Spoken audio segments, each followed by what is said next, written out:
ఈ రోజు చాలా మంది ఇక్కడ ఉన్నారు. ఈ రోజు ఒక నిర్దిష్టమైన ఆలోచనలతో వచ్చాం. ఈ రోజు మన రాష్ట్రంలో మీరు చూస్తే తలసరి ఆదాయం $3,000 కంటే తక్కువ. ఈ రోజు మేము పెట్టుకున్నది 2047కి $42,000 తలసరి ఆదాయాన్ని సంపాదించాలని ఒక లక్ష్యంగా పెట్టుకున్నాం. ఇక్కడుండే మీరందరూ అనుకుంటారు ఇది సాధ్యమా అని. కానీ ఇప్పుడే పవన్ కళ్యాణ్ గారు ఒక మాట చెప్పారు. హైదరాబాద్ లో మీరు చూస్తే రెండు నగరాలు, ఒకటి హైదరాబాద్, ఒకటి సికింద్రాబాద్.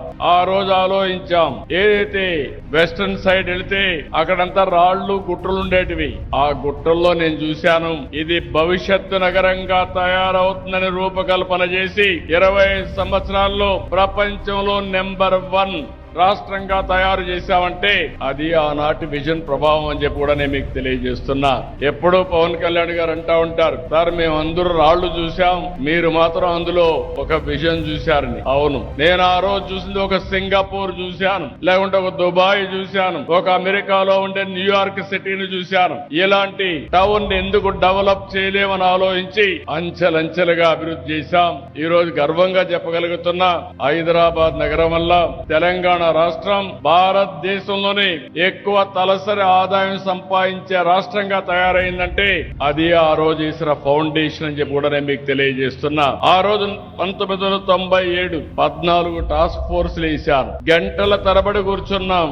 ఆ రోజు విజన్ అంటే చాలా మందికి అర్థమయ్యేది కూడా కాదు. ఫస్ట్ టైం దేశంలోనే ఒక విజన్ డాక్యుమెంట్ తయారు చేశాం. అదే సమయంలో ఆ విజన్ కూడా 2020 విజన్ ని 1999 జనవరి 26వ తారీఖున అంటే రిపబ్లిక్ డే రోజున ఇనాగరేట్ చేశాం. దాని ఫలితాలు ఈ రోజు చూస్తున్నాం. నాకు ఏ మాత్రం అనుమానం లేదు, ఈ రోజు 13/12/2024 మీరందరూ రాష్ట్రంలో రాసి పెట్టుకోవాల్సిన రోజు.